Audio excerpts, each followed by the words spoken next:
take the blue pill. The story ends. You wake up in your bed and believe whatever you want to believe. You take the red pill. You stay in Wonderland. And I show you how deep the rabbit hole goes.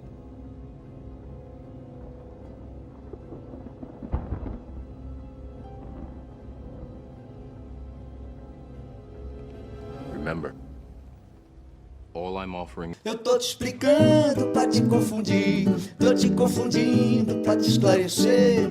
Tô iluminado pra poder cegar, tô ficando cego pra poder guiar. Eu tô te explicando pra te confundir, tô te confundindo pra te esclarecer. Tô iluminado pra poder cegar, tô ficando cego pra poder guiar.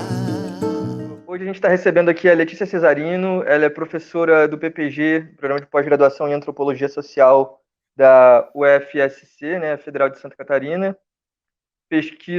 Ela faz pesquisas no campo da antropologia digital, as pesquisas recentes dela, com a interseção entre cibernética e a teoria de sistemas, abordando também a interseção entre a questão da neoliberalização da produção da ciência, a neoliberalização da política nas plataformas digitais, temas também como populismo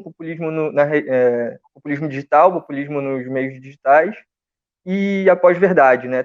Todos esses temas e esse atravessamento no espaço virtual. A Letícia tem feito intervenções bem esclarecedoras sobre... Eu conheci o trabalho da Letícia nos comentários dela sobre a análise da campanha bolsonarista e presidencial. Eu já tenho, pelo interesse na pesquisa com Laclau e teorias do populismo, eu estava procurando referências nesse sentido e descobri uma leitura que é muito urgente. Acho que todo mundo percebeu em 2018 como a esquerda ficou um pouco atrasada na compreensão do funcionamento da internet e o quanto um uso displicente dessa ferramenta, mesmo que bem intencionado, pode ser normalmente pode virar um tiro no pé. Então, eu acho que a Letícia traz reflexões muito importantes e úteis, urgentes para a gente pensar o meio digital, não como um fim em si, mas como um mediador de diálogos, de debates, de organização política. E eu queria começar fazendo uma pergunta para a Letícia, para a gente abrir a conversa, que é uma pergunta mais... até uma certa angústia minha também. Acho que todo mundo, enquanto usuário das redes sociais, se pergunta um pouco como é que é. Eu queria saber, Letícia, quais seriam assim, as dicas ou os avisos que você daria para alguém que estivesse começando a usar a internet hoje, não soubesse o que é, fosse entrar nas redes digitais, o que essa pessoa deveria estar atenta?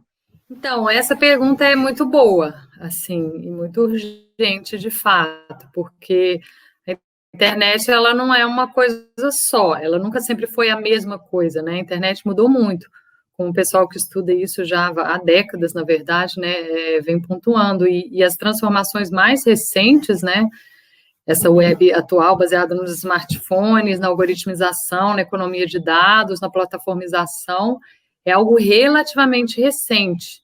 No Brasil mesmo, esse pico, por exemplo, na popularização, barateamento dos smartphones, vem de 2013 para cá, então, assim, não tem nem 10 anos ainda, né?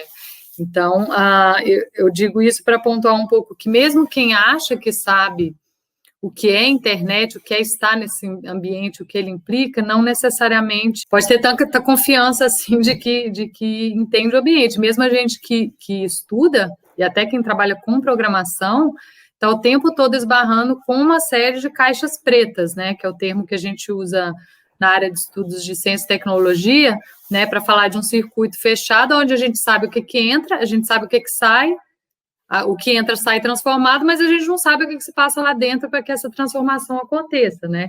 Então, a web hoje, são grandes caixas pretas, né? O usuário, hoje, ele está numa posição de alienação técnica, digamos assim, para usar uma terminologia do Simondon, que é muito maior do que o usuário de internet ali dos anos 90, dos anos 80, quando, né, a internet começou, porque do ponto de vista do usuário parece que está tudo dado, né? É tudo transparente, é tudo imediato. Eu clico aqui, a coisa acontece, né? E o sistema responde de modo muito intuitivo e aparentemente fluido, só que o que chega para você ali, né, é algo totalmente mediado por essa arquitetura algorítmica que é super complexa, que às vezes nem os próprios programadores, por exemplo, no caso da inteligência artificial, têm plena noção de como que a coisa opera, né, e quanto mais nós, usuários. Então, assim, acho que uma coisa que a gente tem que sempre chamar a atenção, no caso das mídias sociais, principalmente, é que é uma arquitetura feita com um propósito específico, que são um modelo de negócio baseado, né, em marketing, no que uma autora que eu gosto bastante, a Nuthi Meyers, chama da influenciabilidade dos usuários, a influenciabilidade dos sujeitos. Né? Essas arquiteturas são pensadas e construídas partindo do pressuposto que nós seremos influenciados pelo que acontece ali, né? Porque o objetivo último da economia de dados é principalmente esse do marketing personalizado, né? Então, pouca gente, né? Assim, a gente ouve falar que tem isso, que o Facebook é isso, que o Facebook pega nossos dados, que o Google pega nossos dados, mas como nós estamos sendo influenciados, né, por essa arquitetura, por essas mediações, é algo muito menos claro para as pessoas e mesmo para a gente que é pesquisador e que está focando nisso, né? E um corolário disso, e aí o outro ponto que eu enfatizaria diz respeito a essa questão da pós-verdade, né? Porque essa ilusão de não mediação, de transparência que a gente tem quando está navegando nessas arquiteturas,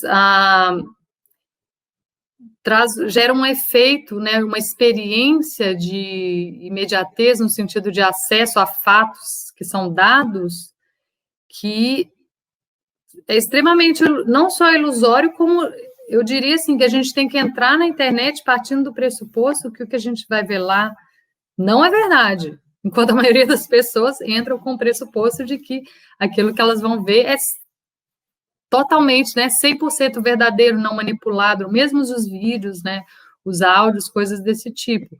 E isso é muito urgente porque, assim, na verdade, a experiência que a gente tem do mundo, a experiência imediata, é quase zero, ainda mais numa pandemia, a gente está aqui preso dentro da nossa casa, só sai para ir no mercado e volta. Então, tudo que acontece, né, no mundo, para além da nossa experiência fenomenológica, que está chegando para a gente através da internet. Um pouco de televisão ainda, né, um pouco de outros meios, mas muito por esse ambiente, né? E é um ambiente extremamente mediado e eu acho que isso é o primeiro passo para a desalienação técnica, digamos assim, é reconhecer isso, né? Que você não está num ambiente transparente. Minha pergunta vai justamente nesse sentido, quer dizer, parece que o espectro o espectro político da extrema-direita já sabe utilizar potencialmente essas formas. E, na real, me parece que, pela forma como é colocado, como a internet funciona, me parece, e aí eu queria ouvir sua opinião, que ela é muito mais favorecida por um discurso fácil do que por um discurso crítico. Quer dizer, a internet, pela sua própria forma de consumo e de rapidez própria, não me parece ser o lugar de um fortalecimento crítico ou de uma tentativa de reflexão mediada por outras coisas que não seja só tais algoritmos e essas coisas que a gente vê. Eu queria perguntar qual a sua opinião a respeito disso. Aí eu acho que tem vários elementos ali, né? Um deles é uma certa radicalização que a própria internet propicia, independente do espectro político, radicalização assim, no sentido do antissistema, né? Juntar pessoas que antes estavam desconectadas, o pessoal que estuda nova direita, seja o componente mais autoritário, seja o mais liberal, por exemplo, o trabalho da Camila Rocha, né, sobre o Orkut, lá quando o MBL começou a surgir, né, o trabalho sobre o Podemos, depois do 15M, então isso um pouco independe do espectro político, mas essa capacidade da internet de conectar os desconectados, né? Isso é muito forte no discurso da nova direita, tanto que essa identidade da direita ela é performativa, né? Ela é recente, ela é nova, as pessoas começam a ver isso na internet, né? Começaram a ver que não sabiam nem como conceitualizar isso, né? Mas começaram a ver certas narrativas, certos discursos underground, né? Fora da grande mídia na internet, se identificar com aquilo. Então, e muito rapidamente, principalmente as mídias sociais, elas são sociais, elas são para isso, elas são para conectar pessoas, né? O grande sonho utópico, que na verdade é só um branding, né, do Mark Zuckerberg, é isso, né? Conectar o mundo, etc. Então, tem esse elemento. Agora, eu acho que tem um elemento aí, eu como antropóloga, tendo aí mais por esse tipo de análise, que não exclui essa outra, que seria um pouco mais conjuntural, que é o que a digitalização faz com a própria política. E aí que eu trago Laclau, a MUF, etc. Porque o que era uma aberração, entre aspas, uma anomalia, uma exceção dentro do sistema democrático institucional constituído ao longo do século XX, que é isso que chama de populismo, política de massas, etc., uma expressão pura da soberania popular, para além da representação institucional, né? Na verdade, a mobilização populista se coloca, inclusive, contra essa representação institucional, sempre, não só agora, o Bolsonaro, isso é um padrão de todos, né, as grandes figuras populistas, e isso pode estar se tornando, no sentido geral do termo mobilização populista, algo mais, não vou dizer a regra, mas algo mais padrão, digamos assim, na medida em que a política institucional as eleições, na verdade, né, começam a passar cada vez mais por esse tipo de mediação. Isso por quê? Porque a arquitetura da internet é um espaço, é um ambiente muito diferente da arquitetura da democracia representativa liberal, né, onde você tinha os partidos, você tinha a esfera pública, você tem procedimentos, regras, etiquetas de linguagem, e esse tipo enfim, aí a referência para quem quiser entrar mais, enfim, os autores que estudam, por exemplo, o Michael Warner, o próprio Habermas, né, que estudam a ideia de esfera pública ou de público, como que foi formado dentro, historicamente, nas democracias liberais nos Estados Unidos e Europa, você vê que é totalmente o oposto do que a internet. Só para dar um exemplo que eu acho mais dramático, é uma separação clara entre público e privado. A política como uma atividade pública que tem que ser separada das paixões, das opiniões particulares, porque senão você nunca vai chegar num nível razoável de organização de coletivos muito grandes, que são os nossos estados-nação hoje.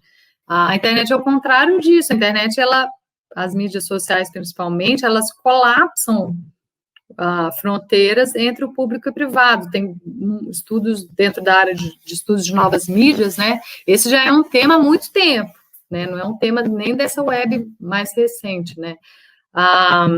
Então, seria um dos exemplos para a gente tentar entender como que é a linha analítica que eu gosto, como essa arquitetura política, porque hoje a política passa por ela em si, ela tem muito pouco a ver, ela é até frontalmente contrária em alguns quesitos, né, em alguns aspectos, a essa arquitetura da democracia moderna, qual ela foi pensada e se desenvolveu através de outros tipos de mídia, como os jornais, coisas desse tipo, as cartas, né, o livro do Michael Warner sobre as cartas dos constitucionalistas americanos e o próprio trabalho do Habermas, enfim. E tem outro elemento também, tem vários, né, mas talvez mais um que eu colocaria, que é um pouco tabu dentro da antropologia, porque a antropologia não gosta muito de falar de biologia, né, ela se constituiu meio que falando que a cultura é algo à parte, etc., que eu até entendo, mas assim, hoje eu acho que fica difícil sustentar isso, se a gente quiser fazer um trabalho sério, mas a ideia de que, de novo, a arquitetura da internet hoje, muito por conta do modelo de negócios dessas plataformas, ela é feita para atuar em camadas cognitivas que, digamos assim, extraem do humano propriedades diferentes do que essas outras tecnologias da democracia representativa e da esfera pública moderna, liberal, buscavam extrair.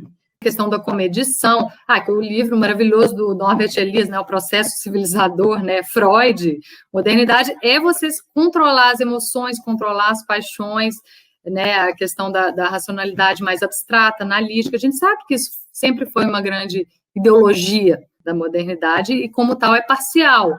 Mas o nosso problema hoje é que a gente tem instituições que foram construídas em torno desses pressupostos. que é a democracia, né? Democracia liberal, que não tem só o componente populista, como o Laclau e Amouf lembram, mas tem esse polo das instituições, os pesos e contrapesos da esfera pública. Só exercício da soberania popular não é democracia, sinto muito. Só exercício da soberania popular é isso que a gente está começando a ver. No limite, é um tipo de fascismo, né? Se você não tem os contrapesos que vai forçar o grupo dominante, digamos assim, a conviver com a diferença dentro da mesma sociedade, que era o que a esfera pública da democracia tinha uma função, um certo sentido. Política mais baseada na formação de grupo, divisão de grupo através da fronteira amigo-inimigo, que é o núcleo da teoria do Laclau, porque o que a liderança populista faz é formar um grupo, que eu chamo de sistema líder-povo, contra um outro que é visto como um inimigo, uma exterioridade ameaçadora. Precisa dela existir dessa ameaça para o grupo se constituir de forma coesa, que foi exatamente o que o Bolsonaro fez ali no Zap na época da eleição. Então, eu chego a fazer analogias até assim, com um certo tipo de política animal, um pouco, que tem a ver com essa coisa da socialidade animal, que tem todas as outras espécies sociais, praticamente, que o Homo sapiens também faz parte, que é você chega num certo nível de complexidade, de socialidade, que essas sociedades têm que se dividir em grupos, tem que demarcar territórios, sejam territórios físicos, sejam territórios simbólicos, e boa parte dos autores da antropologia clássica que eu uso, a Mary Douglas, o próprio Victor Turner, para complementar o Laclau nessas análises da política digitalizada, olha, eles trabalham assim, com faccionalismos, a ideia de cismogênese, e isso bate demais com o que está acontecendo hoje. E eu acho que um certo nível de explicação tem a ver com esse nível em que a cognição, né, esse plano da nossa cognição que os algoritmos trabalham, assim, não é coincidência, assim, não é algo arbitrário, é feito para isso, né? O modelo de humano, pouco que a gente sabe sobre o modelo de humano que embasa essa arquitetura é o humano que responde a estímulos, né, pavloviano, behaviorista, tem muitos estudos também que eles fazem sobre comportamento de enxame, né, que chama de swarming, que é um comportamento coletivo de replicação, né, enfim, tem vários outros autores dessa área que exploram um pouco isso, então eu acho que eu, como antropóloga, tendo a achar que faz sentido, né? Porque na antropologia o que a gente aprende é que o ser humano, assim, os antropólogos estudaram sociedades no mundo inteiro, né? Ao longo do século XX, as mais diferentes. E a gente vê, de fato, pelas etnografias, como o ser humano é plástico. Não tem nada assim. Ele é um ambiente no qual ele está. Então, se você muda o ambiente, não é igual a outros animais que já vêm com instinto mais ou menos programado ali no seu DNA, apesar de que esse é um certo exagero também, mas a proporção entre ambiente, digamos assim, e algo inerente da biologia, no Homo sapiens, a proporção do ambiente é muito maior. Ele é uma espécie paradoxal, onde a própria biologia dele depende da cultura, depende da linguagem, depende da socialidade. Então, se você muda o ambiente no qual a gente está sendo formado, a gente está absorvendo a realidade, enfim, nos formando como sociedade, como indivíduos, você muda tudo, basicamente você muda tudo. Então, assim, não é pouca coisa, eu acho, do que a gente está falando aqui, assim, é uma mudança na própria natureza do político. Pós-política é uma ideia que surge ali na nos debates entre 80 e 90, né, com o fim da União Soviética, essa ideia de fim das grandes diferenças, dos grandes horizontes políticos, uma noção de gestão do espaço público substitui a ideia de projetos políticos, né? Então a gente é meio que... O discurso pós-político é aquele discurso que se apresenta nem de direita nem de esquerda, que pode pegar o melhor da direita e o melhor da esquerda, que a gente tem que oferecer um discurso que administre bem tecnicamente os resultados, mas a ideia de resultados nunca é questionada. Quais são esses resultados? Eles são bons para quem? Quem disse que os resultados precisam ser esses? Por que os medidores são esses? Essas coisas não são questionadas.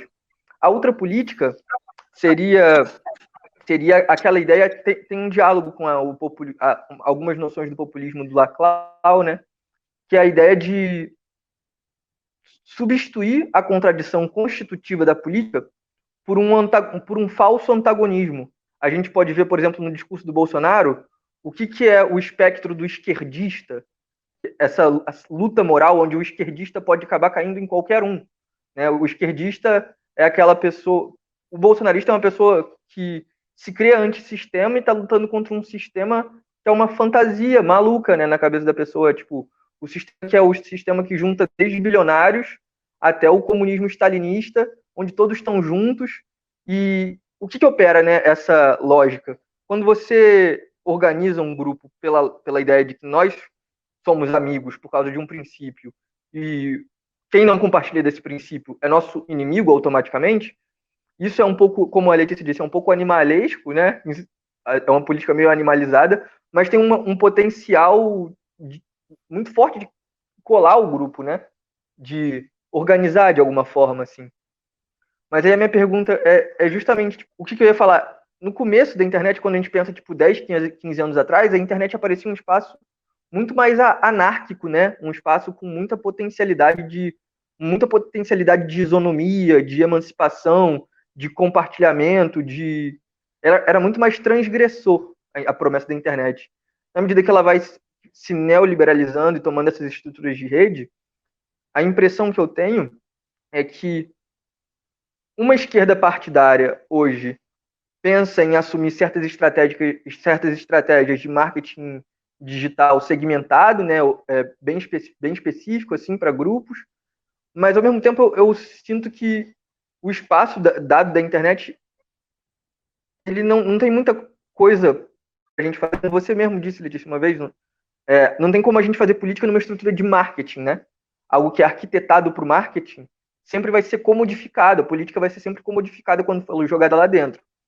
Aí eu queria saber se você vê, quais as hipóteses que você vê, não só para estratégias de disputa partidária também, mas para organização política para além dos organizações políticas para além da lógica de eleição, quais são os espaços, as formas de lidar, as ideias de criação, como a gente pode criar espaços assim na internet, se é que é possível ainda? O último parágrafo do artigo Populismo Digital, ele tem vou fazer uma citação da Letícia que é muito, muito legal. Ela fala assim: hoje o que vemos é um quadro muito mais complexo e contraditório, com a digitalização da vida levando a mudanças na própria ideia, se não a prática da democracia, justiça e tolerância. O dilema que temos diante de nós, no mundo inteiro, é comunicativo. Mais e melhores discursos políticos não o resolverão, pois suas fontes são infraestruturais. E quando eu li isso, eu fiquei justamente pensando, falei, putz, então como é, né, que a gente pode, sem abrir mão da questão da mídia, da parte digital, embora ela possa, muito provavelmente, ser comodificada, mas como que a gente combate isso, como a gente entra nessa disputa também, né? Ela era outra internet antes, hoje ela é extremamente hierárquica, monopolística, e é onde o neoliberalismo vai, se você deixar. Se você não influi, essas empresas absolutamente não foram reguladas, né? A internet sempre foi meio terra de ninguém, o que parecia bom no início, mas a gente está no sistema capitalista, né? É óbvio que bom, também falar em retrospecto é fácil, né? Mas hoje a gente pode falar que é óbvio que a dinâmica concentradora e de aumento de desigualdade, que é o capitalismo, ia tomar conta, né? Se nada fosse feito, e nada foi feito. Então, hoje a gente está nessa situação absurda, onde a gente tem eleições sendo ganhas nesse ambiente, e esses CEOs e esses caras tirando deles da reta e falando que eles não se responsabilizam pelo conteúdo que circula ali, que eles não são empresas de mídia, eles são só empresas de tecnologia, quem posta o conteúdo são as pessoas, e esse paradoxo regulatório agora de que a gente chegou num ponto que não tem como regular conteúdo realmente. A gente não pode forçar o Facebook também não faz sentido isso, porque isso é censura. Ou seja, né, de novo, a política assim, mais infraestrutural mesmo tem que ser no sentido de não sei se exatamente fragmentar, desmembrar essas grandes empresas, ou aí você tem as propostas lá, até da própria Warner, nos Estados Unidos, enfim, essas ideias vão sendo ventiladas aí, mas é um embate certamente nesse plano de infraestrutura, isso é uma coisa. E isso é um pouco desesperador, assim, o tão pouco que parece que a gente pode fazer nesse sentido, porque chegou naquele ponto da inércia, né? Do too big to fail, são grandes demais e já estão entranhadas aqui na infraestrutura. Você vê agora na pandemia, né, os deputados, o STF fazendo, sabe, reuniões decidindo o futuro do país pelo Google Meet, coisas desse tipo, né? Agora, isso é um ponto. Um outro ponto, uma outra discussão é igualmente complexa, mas, enfim, é um pouco diferente, é fazer política dentro dessas plataformas tal qual elas existem hoje. Né? Nisso, até o momento, pelo menos, de fato, parece que o pessoal da direita tem uma certa dianteira, eu não sei exatamente por quê. A característica da ultrapolítica é que ela precisa ser militarizada, e a gente vê como faz um tempo, mas agora cada vez mais a gente percebe a organização de milícias, inclusive milícias civis, por parte dos integrantes da extrema-direita, do populismo de direita que ganhou esse espaço agora, e o quanto isso está realmente interligado com a dinâmica militar, né? É como se a gestão técnica em outra cena funcionasse com a linguagem da guerra militar mesmo. E essa guerra, e a internet, de alguma forma, torna isso exposto no espaço público e na forma de fazer política, né? Agora, o que eu acho curioso, e aí, concordando com o que você falou, que não é um jogo que está aberto, é meio que a sensação que eu fiz é que é um efeito quase que necessário dessas estruturas da internet. Eu fico pensando, o que me chama a atenção é como no uso das redes, a própria esquerda se desorganiza.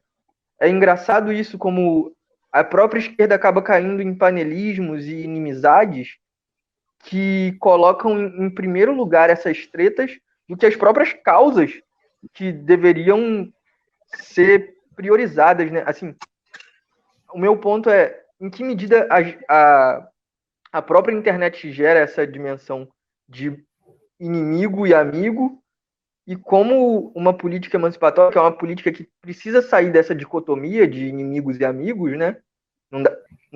Pode disputar esse espaço. Assim, eu fiquei um pouco pessimista agora pensando que eu acho que não, que acho que não tem como. Adorno, por exemplo, que falava da indústria cultural, deixava clara essa perspectiva, que na época dele não tinha nada a ver com o que a gente está vendo hoje, né? O Benjamin, por exemplo, já pensava ali numa refuncionalização da indústria cultural através do cinema, né? Inclusive, pensava em tornar o cinema efetivamente popular. O Brecht, por exemplo, investigou as diversas formas de quebrar a capacidade catártica mesmo da indústria cultural. Nesse sentido, me parece que é um componente catártico na lacração, né? Quer dizer, eu vejo confirmado aquilo que eu acredito, eu vejo confirmado aquilo que eu acredito naquilo que aquele outro fala, né? E isso é justamente o que você está dizendo aí sobre a construção de amigos que reforçam, a meu ver, princípios identitários e vai construindo uma espécie de libido narcísica que dá satisfação ao me ver como um reflexo, ao ver o meu reflexo nas redes sociais. Aí é possível haver política nesses limites, né? Eu acho que você pode responder, na verdade você já está falando, já até tocou nesse ponto, mas o que eu quero dizer é que o ambiente da reflexão, me parece que, e é isso que eu li numa entrevista sua, parece que o ambiente da reflexão está eliminado desse ambiente do marketing que é próprio às redes, né? Então me parece que quando a esquerda vai para isso, e aí, assim, eu acho que essa seria a grande dica para diversos dos nossos amigos, né? Porque todo mundo vai e diz, vamos disputar esse espaço. Mas o que acontece quando a esquerda chega nesse espaço é justamente a reprodução daquilo que o próprio espaço impõe. Quer dizer, então se torna algo, uma política de nós e eles, e essa política vai se fragmentando. Esse espaço ele vai propiciando um espaço que elide a própria posição contrária, o negativo, né, a minha posição, quer dizer, eu não quero escutar o que o outro tem a dizer da minha posição, eu quero ver ela confirmada na lacração. Quer dizer, aquela pessoa que, em poucas palavras, reduz o meu reflexo. Né? E aí eu queria que você comentasse um pouco a respeito desses limites. A questão das bolhas, ela é muito complicada mesmo, né? Porque, além da dicção, eu acho que são dois efeitos principais que influem muito na política, transformam a natureza da política, que tem a ver com, que estão em todas essas plataformas. Um é o efeito de tempo de tela, que, no fundo, é produzir dicção, né? Tem um livro muito bom de uma autora chamada Wendy Chun, Updating to Remain the Same, que é bem sobre isso, e ela é programadora, e ela entra bastante, assim, nos meandros técnicos da coisa, né? Porque essas plataformas e os algoritmos que estão jogando essas mensagens para a gente, porque são seleções que são feitas, né? A gente vê aquilo ali como se fosse as redes fossem aquilo. Não é aquilo, os algoritmos estão selecionando e montando o feed para você. Você não sabe como, mas são eles que estão fazendo isso. É uma meta-função que eles têm que ter, que é te manter preso ali. Tanto vendo, como interagindo, como postando novos conteúdos, né? E nisso, esses grandes influenciadores, eles têm uma funcionalidade, inclusive os de esquerda, né? Óbvio. Eles têm uma funcionalidade para essas plataformas, porque são eles que produzem os conteúdos que vão manter os usuários ali engajando, né? Digamos assim. Então, esse é um primeiro efeito que a gente tem que prestar atenção, e o segundo são as bolhas, os algoritmos homofílicos, né? Que é essa coisa das bolhas. A Wendy Chun também é uma autora que trabalha bem isso, né? Ou seja, as seleções que são feitas para você agrupar perfis nessas plataformas são feitas baseado no princípio homofílico de que é a semelhança que gera conexão, que é o princípio do marketing, porque é através dessa semelhança que você vai saber o que você vai propor para uma pessoa comprar baseado no comportamento da outra, com a qual ele está conectado, amigo e inimigo. Você vê, a coisa do inimigo não, mas assim, tem um amigo e o não amigo, né? A própria escolha que a gente tem que fazer ali é binária, né? Então, nossa, estruturalmente tem muito a ver, mas enfim, mas poderia ser diferente? Poderia, né? Tem pessoas da área que já há muito tempo propõem uma arquitetura da serendipidade, ou seja, por exemplo, que você tenha mais aleatoriedade nos algoritmos. De repente apareça coisas ali que não tem nada a ver, de pessoas que você não interagiu ainda, de pessoas que não... Né, sair desse padrão da homofilia. Mas todas essas plataformas principais, elas se valem desse padrão. Então, a tendência realmente é você reduzir complexidade separando bolhas. Né? Então, no caso de uma política de esquerda, eu acho que a ação principal teria que ser uma ação mais consciente no sentido de não se deixar prender nessas bolhas. Eu tento, no Twitter, que é a plataforma que estou mais ativa, é o que eu tento fazer. Então, eu testo algumas estratégias para ver como que o algoritmo responde. Então, por exemplo, eu não sigo arrobas grandes. Eu sigo poucas, assim, mais gente que eu tenho alguma interação, mas eu noto que as arrobas grandes, elas tendem a fechar sua bolha.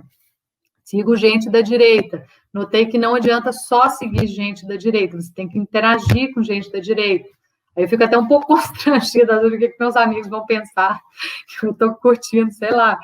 Mas eu também vejo, provavelmente não vai aparecer para eles, né? Porque não é uma recorrência algorítmica que vai, né? Porque a tendência é sempre ir acumulando o igual para o igual, mas enfim. Mas faço, né? Ou seja, não é só ver, não é só seguir, você tem que estar engajando. E, assim, eu noto a diferença, assim, de uns meses para cá, né? Mas é um esforço constante, você tem que mudar o seu hábito, né? Você tem que refazer o seu hábito para estar furando, não sei se furar a bolha é a palavra certa, mas para estar diversificando essas relações na qual o seu perfil é co-constituído nessas redes, né? Mas é muito difícil, porque a gente sente que o tempo todo o algoritmo está trabalhando para fechar a bolha.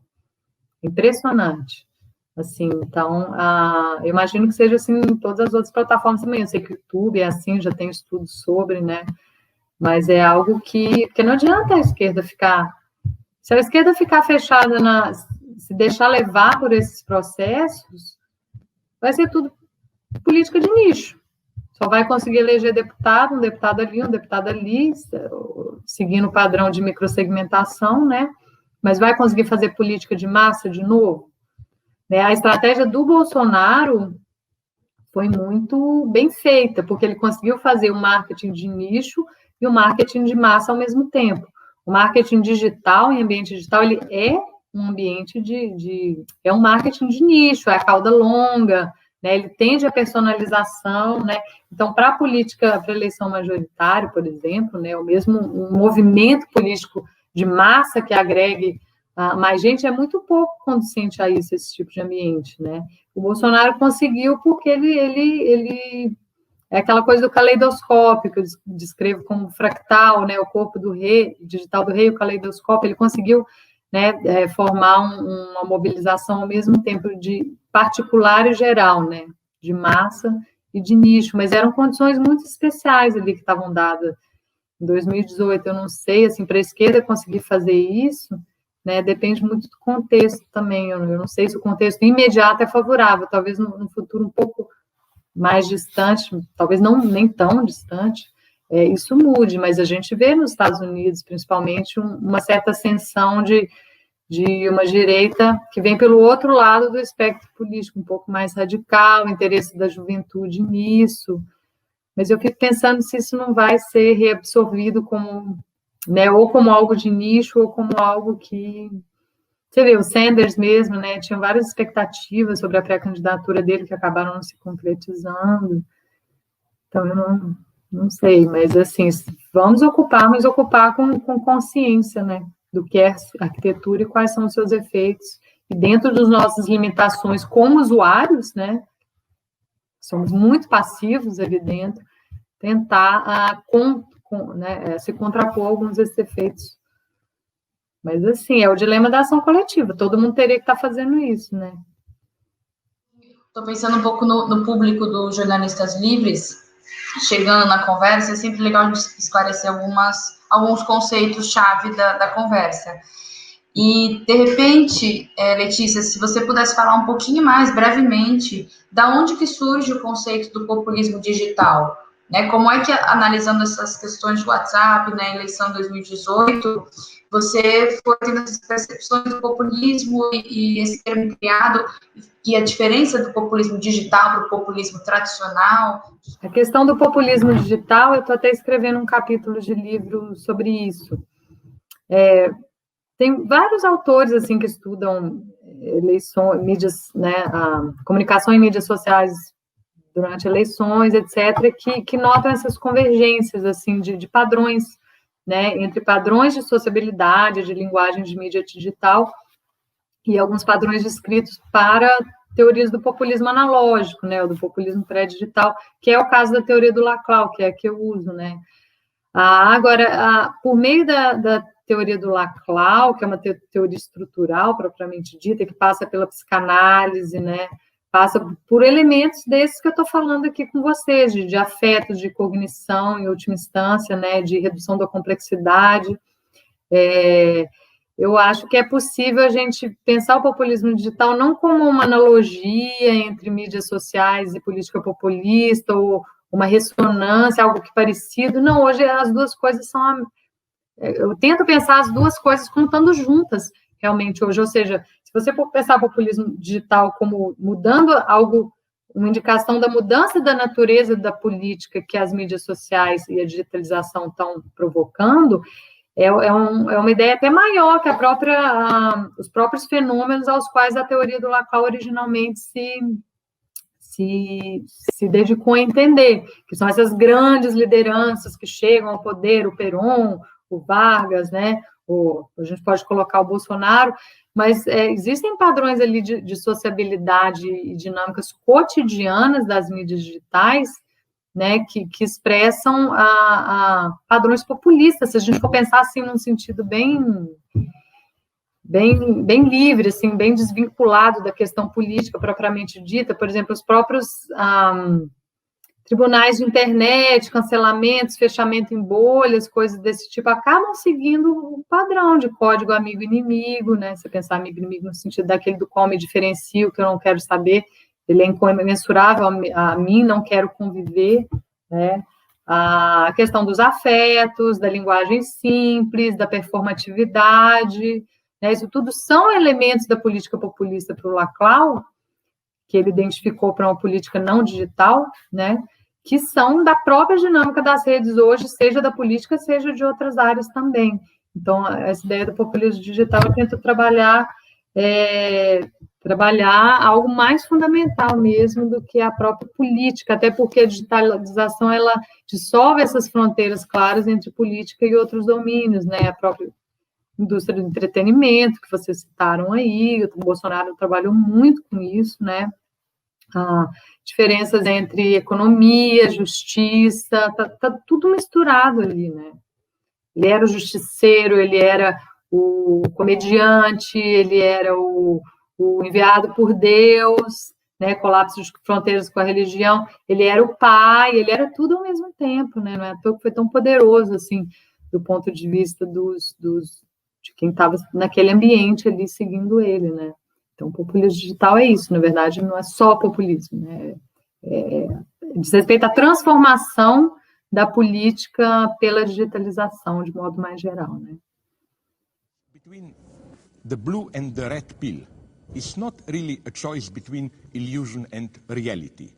Of course, Matrix is a machine for fictions, but these are fictions which already structure our reality. If you take away from our reality the symbolic fictions that regulate it, you lose reality itself. I want a third pill. So what is the third pill? Definitely not some kind of transcendental pill which enables a fake fast food religious experience, but a pill that would enable me to